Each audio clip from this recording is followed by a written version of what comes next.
नमस्कार, मैं हूं संजय शर्मा। आप देख रहे हैं 4PM news network. Bharatiya Janata party के विश्वस्त सूत्रों के हवाले से बड़ी खबर। केशव प्रसाद मौर्य ने डिप्टी सीएम केशव प्रसाद मौर्य ने पूर्वांचल में चुनाव प्रचार करने से इनकार कर दिया है।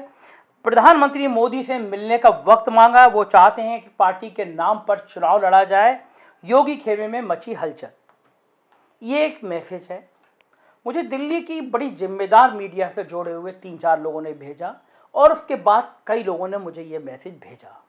मुझसे जानना चाहा कि इसमें सच्चाई क्या है। क्या वास्तव में केशव मौर्य ने पूर्वांचल में चुनाव प्रचार करने से मना कर दिया है? क्या वास्तव में केशव मौर्य ने प्रधानमंत्री मोदी से मिलने का वक्त मांगा है? क्या वास्तव में केशव मौर्य नाराज है? ये 3-4 सवाल उन्होंने मुझसे पूछा। लगातार कई जगह से ये मैसेज आए, खूब वायरल हो रहे हैं। मेरी जानकारी में ऐसा नहीं है कि केशव मौर्य ने पूर्वांचल में लड़ने से इनकार कर दिया हो या प्रधानमंत्री से मिलने का वक्त मांगा हो, लेकिन इसके इतर कुछ तो सच है। ये मैसेज जो वायरल हो रहे हैं, ये मैसेज जो लगातार सवाल उठा रहे हैं, इसमें कुछ तो सच्चाई है। अब सच्चाई क्या है, हम लोग इस पे बातचीत करते हैं। भारतीय जनता पार्टी का सबसे ड्रीम प्रोजेक्ट था पूर्वांचल एक्सप्रेसवे। 4.5 साल से जो भी बात करो, क्या है आपके पास, हमने पूर्वांचल एक्सप्रेस से बना दिया। ये बात अलग है कि लोग उनकी मजाक उड़ाते थे, यार पूर्वांचल एक्सप्रेस भी तुम्हारा कब से हो गया। समाजवादी पार्टी ने इसका नाम समाजवादी पूर्वांचल रखा, उन्होंने टेंडर कराया, जमीन का अधिग्रहण उनके टाइम में शुरू हुआ, तो तुम्हारा कैसे हो गया। हाँ, इनका इसलिए हो गया जैसे अपने बाबा जी जो है वो नाम बदलने के एक्सपर्ट हैं। वो जब चाहे किसी का नाम कुछ कर सकते हैं। मेरे संजय का वो असंजय कर सकते हैं, युधिष्ठिर कर सकते हैं, कुछ भी कर सकते हैं। वो नाम बदलने के मास्टर हैं। तो उन्होंने एक काम किया, समाजवादी हटा दिया, केवल पूर्वांचल एक्सप्रेस वे लगा दिया। तब भी ये 4.5 साल तक पूर्वांचल एक्सप्रेस वे बीजेपी के लिए बड़ा प्रतिष्ठा का विषय बना हुआ था, बड़ा ग्लैमर का विषय बना हुआ था। उसका उद्घाटन हुआ तो नेचुरली बीजेपी के दोनों डिप्टी सीएम को सारी पार्टी के लोगों को रहना चाहिए था, क्योंकि प्राइम मिनिस्टर आ रहे थे, बड़ा शो, मेगा शो था। लेकिन केशव मौर्य उस कार्यक्रम में मुझे कहीं नजर नहीं आए, गई नहीं। उससे पहले कुशीनगर में, महोबा में, कई जगह प्रधानमंत्री की रैली, बनारस, पूर्वांचल में इतने बड़े बड़े आयोजन, केशव मौर्य गायब। तो ये सवाल उठना लाजमी था कि पूर्वांचल से आने वाला ये बड़ा नेता आखिर भारतीय जनता पार्टी के आयोजनों में शामिल क्यों नहीं हो रहा है। उनके ट्विटर हैंडल से लगातार ट्वीट तो हो रहे थे, वो सरकारी ट्विटर हैंडल होता है। केशव मौर्य खुद ट्वीट नहीं करते होंगे, जहाँ तक मैं समझता हूँ। आमतौर पर मंत्री ऐसे ही करते हैं, एक योग व्यक्ति रख देते हैं, वो बढ़िया बढ़िया ट्वीट करता रहता है। हालांकि दिखा भी लेते होगा, कुछ मंत्रियों को दिखा के भी ट्वीट किए जाते हैं। लेकिन बड़ा सवाल यह है कि योगी आदित्यनाथ के साथ मंच पर पूर्वांचल की रैलियों में केशव मौर्य नजर क्यों नहीं आ रहे। क्या ये जो सास बहू का झगड़ा था, क्या यह फिर पीक तक पहुंच गया? और देखिए, एक बात तो बिल्कुल तय है, अमित शाह जिस दिन से यह ऐलान करके गए कि 2024 में प्रधानमंत्री नरेंद्र मोदी को अगर दोबारा प्रधानमंत्री बनाना है तो 2022 में योगी आदित्यनाथ को मुख्यमंत्री बनाना है, उस दिन से यह मान के चलिए कि केशव मौर्य को नजर आ गया कि उनका भविष्य ठीक नहीं है। अगर सरकार बन गई और योगी आदित्यनाथ फिर से मुख्यमंत्री बन गए तो अगले 5 सालों के लिए केशव मौर्य के पास करने के लिए कुछ बचेगा नहीं। केशव मौर्य की नाराजगी किस, ना मुझसे, ना आपसे, ना बीजेपी के सामान्य कार्यकर्ता से, ना दुकानदार से और ना गांव-गांव में छुपी नहीं है।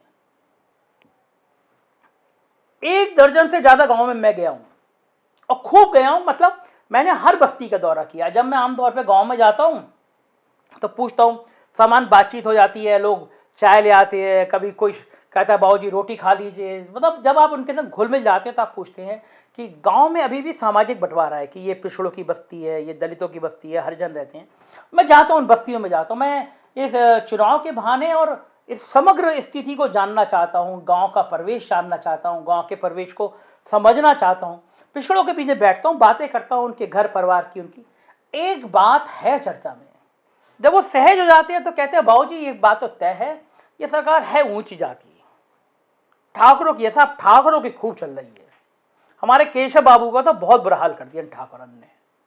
तो आप सोचो, गांव के परिवेश तक ये बात है कि इन ठाकुरों ने हमारे केशव मौर्य को तो बहुत बुरा हाल कर दो, नेम प्लेट उखाड़वा के फेंक दी।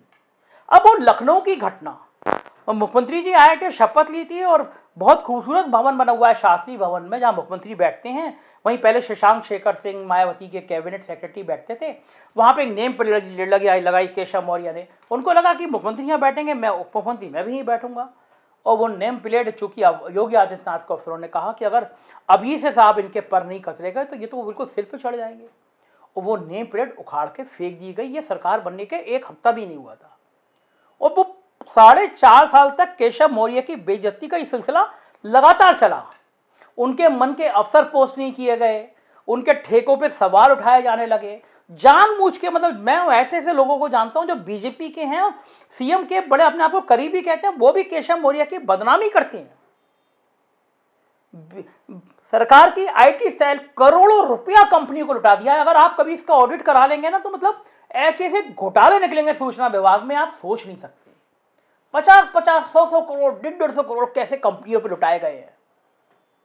उन कंपनियों ने भी कभी केशव मौर्य का बचाव की कोशिश नहीं करी। उनके अंपू चंपू 2-2 रुपए के ट्वीट, 5-5 रुपए के ट्वीट चर्चा में रहते हैं, लेकिन उन लोगों ने भी कभी केशव मौर्य का बचाव करने की कोई कोशिश नहीं करी।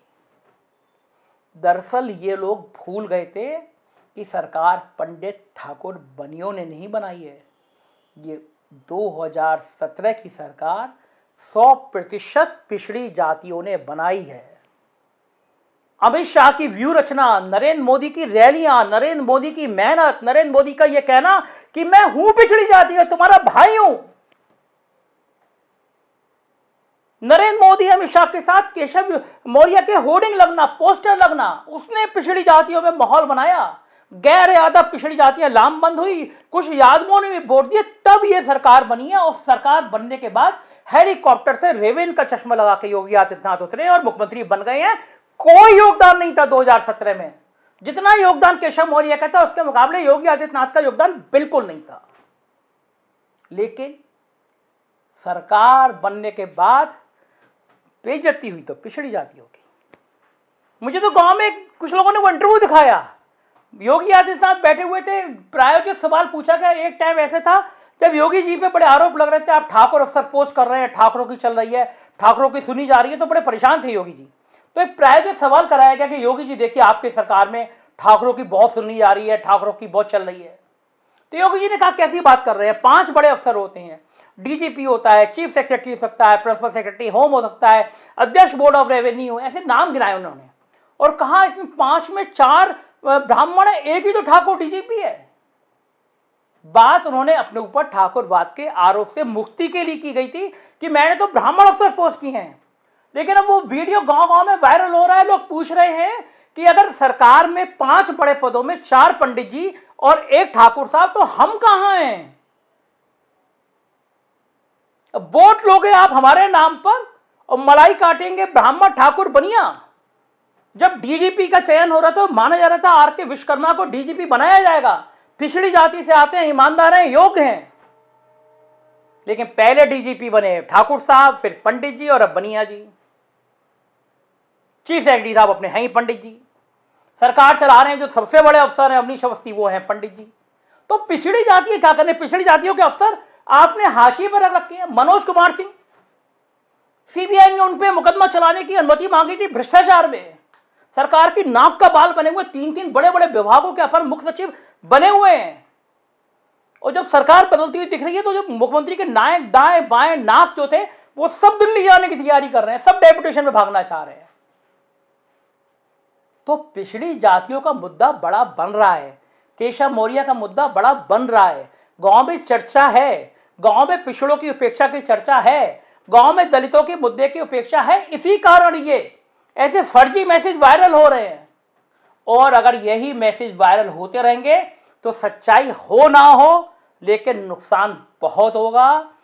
योगी जी भले केशव मौर्य के घर चले गए हो, अपना जो शान आन बान शान, और ये कहा था कि योगी जी डरते नहीं हैं, योगी जी लात मार के गोरखपुर चले जाएंगे, लोग योगी जी झुकते नहीं हैं, जो कह दिया करते हैं। योगी जी पहली बार झुके भी, योगी जी पहली बार केशव मौर्य के घर गए भी, अपने स्वाभिमान को उन्होंने थोड़ा किनारे किया भी। लेकिन केशव मौर्य को पता है योगी जी दोबारा बन गए तो फिर राजनीति में 5 साल उनके बहुत बुरे कटने हैं।